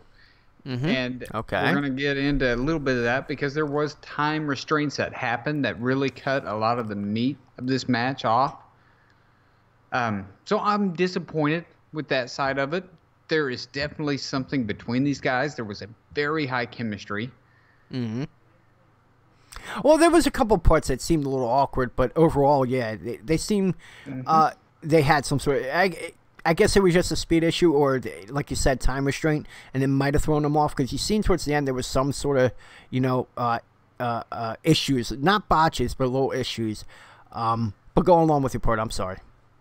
So, and that's pretty much it. I mean, that's the only issue I had with it is there wasn't enough meat to that match because they just flat ran out of time, and WWE got into scramble mode at the end. To get that in. Well, I get it. Yeah, I get that too, but also maybe they're just, throwing a little hint of a possible feud. Wouldn't that be great for, Rey Mysterio coming in right away and going into a United States angle with him? Because now the reports that Shinsuke Nakamura is definitely going to resign. It's not obviously set in stone, but there's good reports, good vibes. That's explains why there was no storyline with Shinsuke Nakamura. He was coming up on the end of his contract, and they were wondering if anything was going to happen, like if he was going to stay. They gave him a title that's obviously like a bargaining chip, like, here, stay with us. You are the future. We'll give you a better chance, but here's a title for now. I guess that was their selling pitch to him, to stay instead of going back to New Japan. But if it was a guy that he could do a program with, it would be awesome to be Rey Mysterio. So maybe that was like a tease for what's to come. I don't know how you feel about that. I feel it could be. I got to thinking about this awful hard when I saw it on the pre-sheet. And I got to looking back on some things, and I made a little checklist. Rey Mysterio. Yeah. World champ, right? Yeah. Rey Mysterio, Cruiserweight champ. Yes, sir. Tag team champ. Yes. All both brands. Intercontinental champ. Yes. What title has he not held in WWE? Oh, you know what? I didn't pick up on that. That is a great point. So the only title he has not carried is the U.S. heavyweight title. I think Nakamura was in flux, and they made him a promise that they were about to land this big fish to come back, who wants another run at the U.S. title. And Nakamura is going, yes, I'll resign if I get to work with Rey Mysterio. I faced everybody relevant in New Japan right now. The one guy I haven't done anything with is Mysterio, and I know I can make magic there. I wonder how they would go with it. And it could be something simple to start this whole thing off, and how they could, the events going into the eventual end of the rivalry. I am excited to see that if that was to occur. You make a great point that he never won the U.S. title, and dude, that'd be a great first real angle, being back in the WWE. If I'm booking this, I'm going to throw on my booker's hat for a second. Okay, how would you do it? Here comes the World Cup, or U.S. Cup. Oh, boy. Nakamura does a promo about this, that he's upset that it is the U.S. Cup. Mm-hmm. And then here comes the tournament. Rey Mysterio, I forgot. I think the bracket's already out. Who's facing who? I can't remember. I don't think they announced it yet. Whoever Rey Mysterio was going against. Yeah. Nakamura interrupts a match. Low blow shots Rey Mysterio to spark the feud. And we can build from there. But that's exactly how I would start this thing. And then it gives Rey the opportunity to chase that U.S. title. Again, that's something simple, but simple works great. It's as simple as things. It goes with Nakamura's character. Yeah. It's what he's been doing. And it's MO. It's simple, right to the... that's perfect. That's a great way to do it.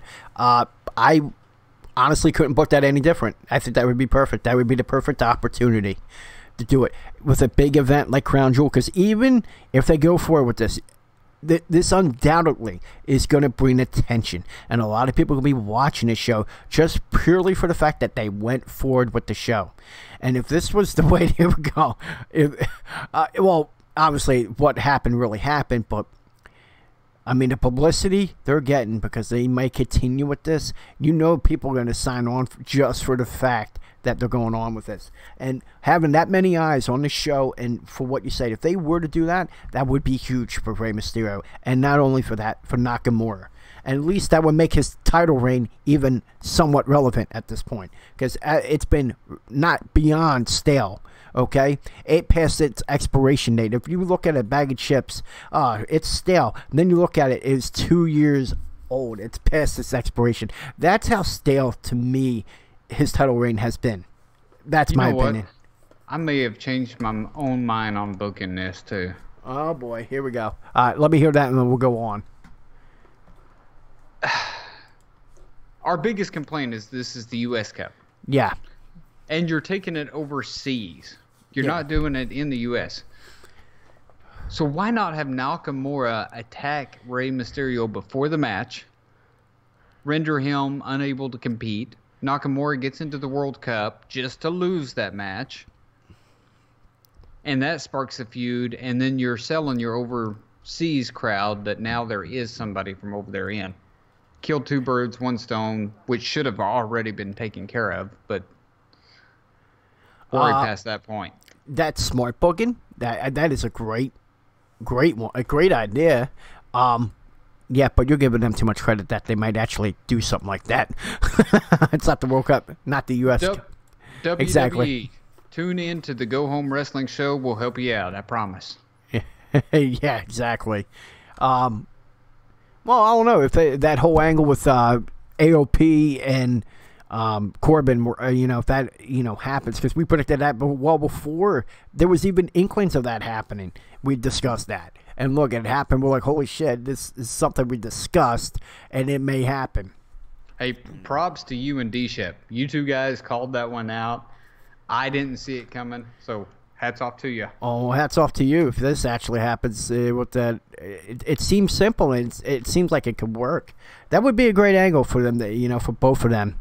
Get into that, and I guess we'll find out if it does happen at Crown Jewel on November 2nd, which you'll also tune into this channel that day, because we will be doing a live reaction show. It would be my first for this channel.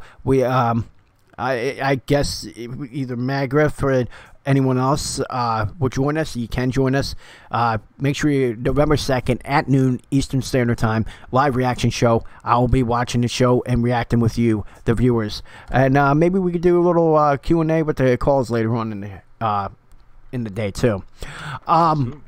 And twitch.tv/Go Home Wrestling Show if you listen to the podcast later on. Now that we're done with that, we're done with SmackDown. Two quick questions. How would you rate SmackDown from 1 to 5? And did you think this was a good celebration for the 1000th episode of SmackDown? Yes, I do think it was a good celebration. I give this a 4. I mean, to me, it was a good show. I enjoyed it from start to finish. There were some screw-ups all the way throughout it. I mean, the timing was way off. Yeah. But I'll give it a 4. I enjoyed the show itself, minus the big show. What the hell? Yeah. And you know what? Even though we didn't agree as far as the rating on Raw, I agree with you as far as SmackDown. I as well as give that a 4. And I think they did a good job with the SmackDown. I mean, was there a wrestler? We're not going to talk about it long. Take a pro. No, we're not talking about that. Get him, Jones. We are not talking about that promo. And I'm surprised you didn't say that. I was not going to talk about that promo on Raw. All right, we're done SmackDown. We have done Raw, ladies and gentlemen. It is time for the list.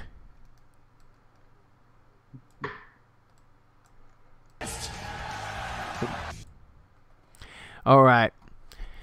Well,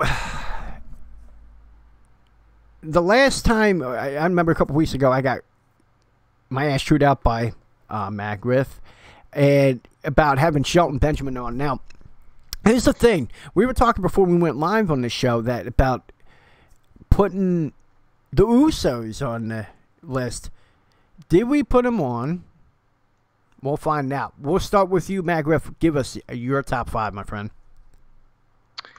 Last week, for the first time, I put an NXT superstar on my list. Okay. And that was Nikki Cross. Mm-hmm. This week, I'm going to start at number 5 with NXT Nikki Cross. I like that. I got a secret. It's such a great character move. And if anybody watched that main event between Nikki Cross and Bianca Belair, these two have never had a clean finish, and it was such a good match, and once again got ruined. Hopefully, we're going to see something kind of like we saw 205, still the last pay-per-view. Women's Evolution, look for Nikki Cross, Bianca Belair to steal that pay-per-view. All right.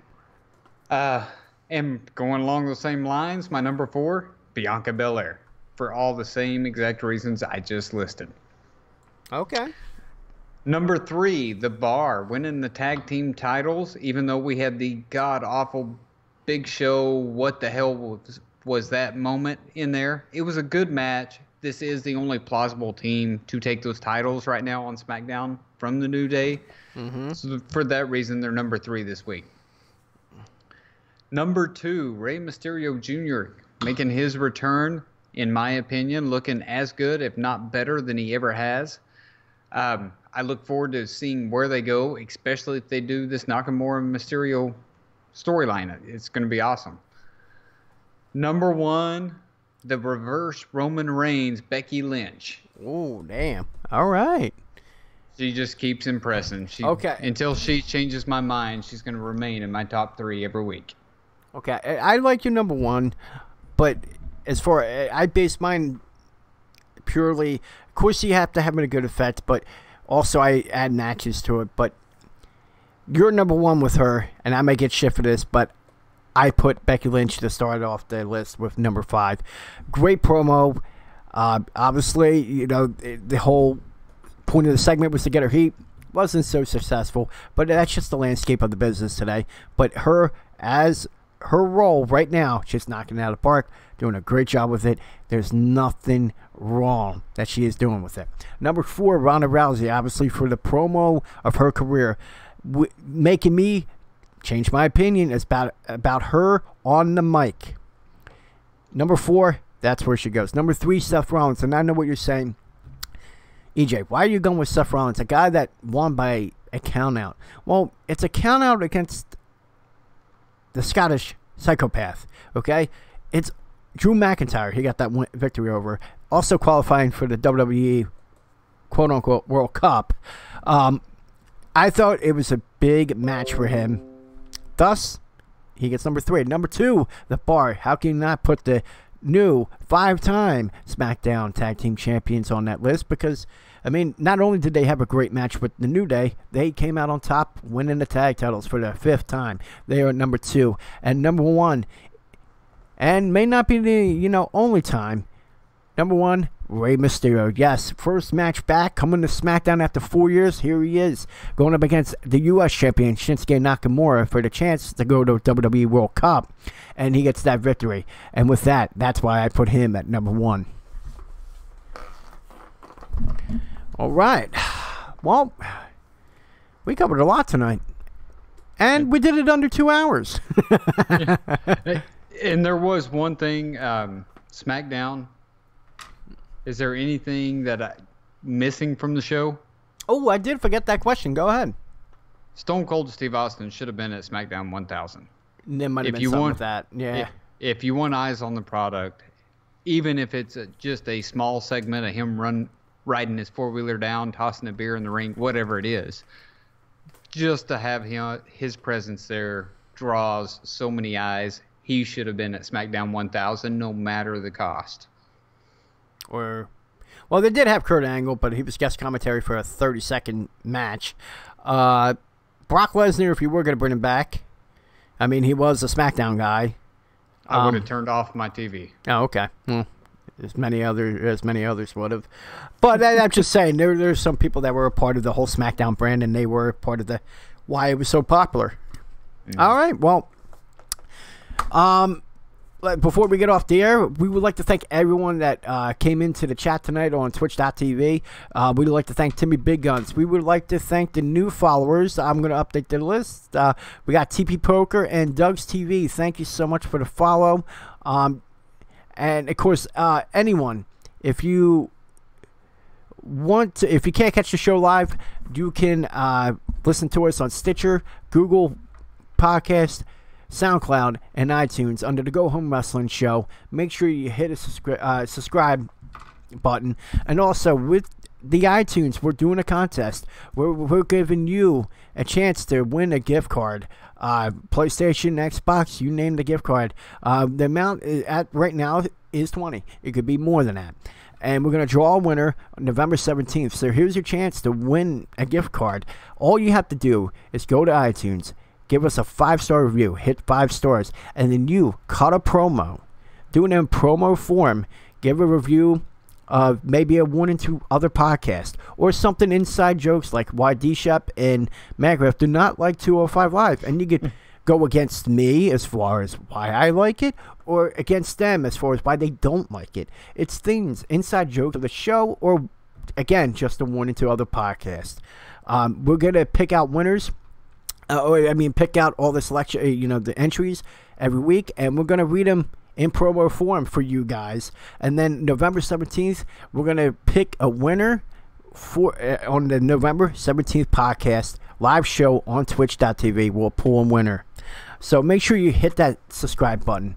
And then, of course, we're going to be doing videos for YouTube. So make sure you go to our YouTube link, hit the banner, subscribe, give us a like, hit the notification bell, because you could also watch us live on there as well.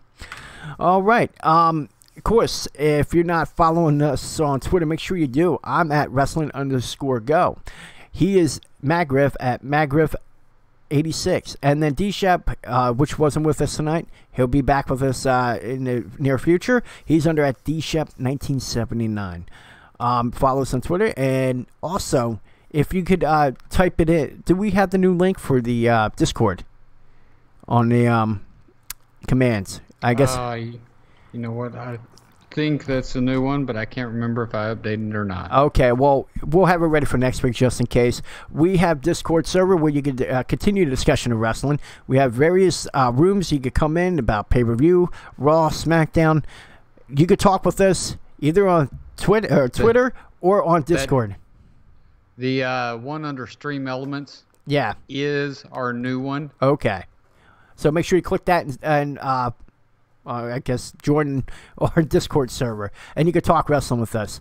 All right, we covered everything. We covered the contest. We covered Raw, SmackDown. I feel like we had a pretty good show. Absolutely. Any last thoughts before we go off there? For you guys not tuned in to NXT, make sure you check it out. And if you happen to miss it, make sure you tune in Thursdays, 5 o'clock Eastern Time. I will be breaking down every single match every Thursday. So come in, hang out, listen to what went down the night before. All right, and yes, don't forget that. Also, we could be doing pop-up shows. I myself did one yesterday, so make sure you do hit that notification for Twitch, YouTube, or Mixer. You never know when we'll go live with a show, Just Talk Wrestling. Next week, we're going to be giving our predictions for not only Evolution, also because the show would already happen after the show afterwards. So Evolution, and we're giving out our predictions for hopefully Crown Jewel will happen. So we'll be giving our predictions on that. Also be talking Raw and SmackDown.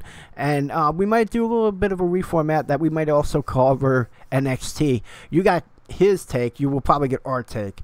So we'll be covering that next week. Thank you for tuning in, and we'll see you next time.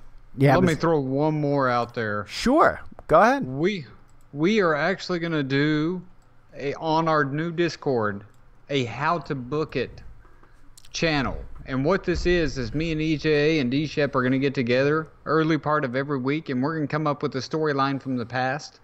We're going to throw up an idea, whether it's the invasion angle or whatever it is. You guys will get to come in there and write how you would book whatever storyline is up for the week. And we're going to be announcing a winner of that every Saturday night here on our show. All right, and there you go. Yeah, we'll do that as well. A lot of exciting things we were going to do. And at the end, all we want to do is talk wrestling with you guys, and we enjoy the constant support that we get from everyone in the community. The Twitch Wrestling Network with Timmy Big Guns, Kel L is awesome, MPR Mastodon. Am I forgetting anyone? Oh, B Ferris TV. How could I forget that? We're one of the main guys of the Twitch Wrestling Network. Artemisia Studios and Gritty Urban Saga as well. Yep. So make sure you give them a follow. Hit that in the, I guess, TWN. And there you go. All right. Now we got that all out of the way. We'll see you next time on the Go Home Wrestling Show. Later, everybody.